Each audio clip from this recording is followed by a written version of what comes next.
Hello everyone, today I'm going to be reacting to another question videos. 君らしいペースでさあ歩こうよ This video I'm going to be reacting is from Kurzgesagt. I have reacted to some Kurzgesagt videos in the past, so check it out in the playlist up here somewhere. So today title is how to move the sun stellar engines.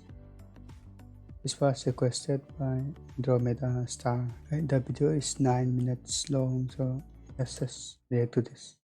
Nothing in the universe is static. In the Milky Way, billions of stars orbit the galactic center. Some, like our Sun, are pretty consistent, keeping a distance of around 30,000 light-years from the galactic center, completing an orbit every 230 million years. This dance is not an orderly ballet, more like a skating rink filled with drunk toddlers. This chaos makes the galaxy dangerous. Our solar neighborhood is constantly changing, with stars moving hundreds of kilometers every second. Only the vast distances between objects protect us from the dangers out there. But we might get unlucky in the future. At some point, we could encounter a star going supernova, or a massive object passing by and showering Earth with asteroids. If something like this were to happen, we would likely know thousands, if not millions of years in advance. But we still couldn't do much about it. Unless we move our whole solar system out of the way. What? Don't we already have the technology to destroy other planets from our bombs? Why do we need to move the solar system? Alright, let's continue the video. To move the solar system, we need a stellar engine, a megastructure used to steer a star through the galaxy. It's the kind of thing that might be built by an advanced civilization with Dyson sphere-level technology that's thinking about their future millions of years ahead of time. But how do we possibly move the hundreds of thousands of objects in the solar system? The good news is we can ignore all of that. We only need to move the sun. All the other stuff is glued to it by gravity and will follow it wherever it decides to go. But how? There are lots of ideas about what a stellar engine might look like and how it would work. We've picked two grounded in our current understanding of physics that could be built in theory. The simplest kind of stellar engine is the Shkadov thruster, a giant mirror. It works on the same principle as a rocket. Like rocket fuel, the photons released as solar radiation carry momentum. Not a lot, but a bit.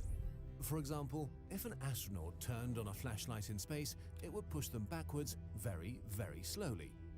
A stellar engine will work a little better than a flashlight because the sun produces a lot of photons. The basic idea of the Shkadov thruster is to reflect up to half of the solar radiation to create thrust and slowly push the sun where we want it to go. In order for the Shkadov thruster to work, it must be kept in the same place, not orbiting the sun. Although the sun's gravity will try to pull it in, it will be supported by radiation pressure, which props the mirror up. This means the mirror would have to be very light, made of micron-thin reflecting foil. Yeah, 1 micron is really thin. It's like 10 to power minus 6 or something. From materials like aluminium alloys. The mirror's shape is important too. Enveloping the sun in a giant spherical shell wouldn't work because that would refocus light back to the sun, heating it up and creating all sorts of unpleasant problems. Instead, we use a parabola, which sends most of the photons around the sun and in the same direction, which maximizes thrust. To prevent accidentally burning or freezing Earth with too much or too little sunlight, the only safe place to build a Shkadov thruster is over the sun's poles.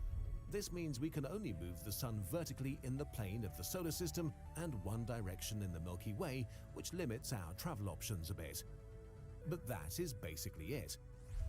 For a civilization capable of building a Dyson sphere, this is a relatively simple endeavor. Not complicated, just very hard to build. At full throttle, the solar system could probably be moved by about 100 light-years over 230 million years. Over a few billion years, it gives us near complete control over the sun's orbit in the galaxy. But in the short term, this might not be fast enough to dodge a deadly supernova. That's why we thought we could do better. So we asked our astrophysicist friend if he could design a faster stellar engine for this video. He did, and wrote a paper about it that's been published in a peer-reviewed journal. You can find it in our sources document. We're going to call our new stellar engine the Kaplan thruster. It works a lot like a traditional rocket. Shoot exhaust one way to push yourself the other. It's a large space station platform powered by a Dyson sphere that gathers matter from the sun to power nuclear fusion. It shoots out a very fast jet of particles at nearly 1% the speed of light out of the solar system. A second jet pushes the sun along like a tugboat. The Kaplan thruster requires a lot of fuel, millions of tons per second. To gather this fuel, our thruster uses very large electromagnetic fields to funnel hydrogen and helium from the solar wind into the engine. The solar wind alone doesn't provide enough fuel though, and that's where the Dyson sphere comes in. Using its power, sunlight can be refocused to the surface of the sun. This heats small regions to extreme temperatures, lifting billions of tons of mass off the sun. This mass can be collected and separated into hydrogen and helium. The helium is burned explosively in thermonuclear fusion reactors. A jet of radioactive oxygen at a temperature of nearly 1 billion degrees is expelled and becomes our primary source of propulsion from our stellar engine. To prevent the engine from just crashing into the sun, it needs to balance itself. To do this, we accelerate the collected hydrogen with electromagnetic fields using particle accelerators and shoot a jet back at the sun. This balances the thruster and transfers the thrust of our engine back. That's very smart. Will it work? To the sun. In as little as 1 million years, this engine can move the sun by 50 light years, more than enough to dodge a supernova.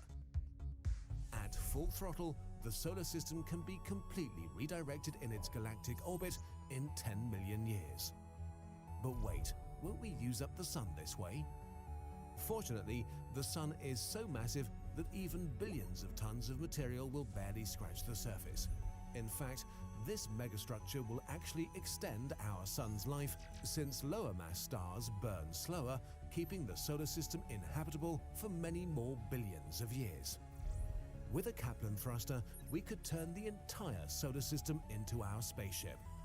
For example, by orbiting backwards in the galaxy and colonizing hundreds or thousands of stars as we pass by them.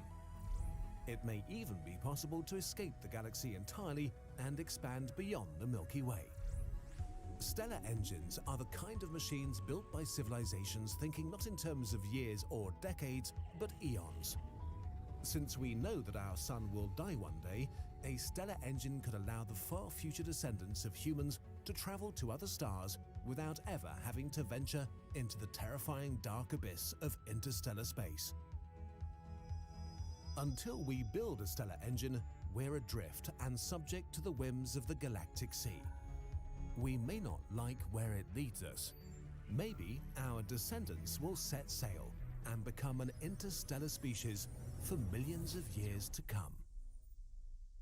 This was our last video for the year 12,019 of the human era. And what a year it was. So much stuff happened everywhere, to so many different people. Calendars and holidays are just imaginary, but they help us to cut our lives into pieces that our brains can handle. We're leaving 12,019 behind with a weird mixture of disillusion and hope.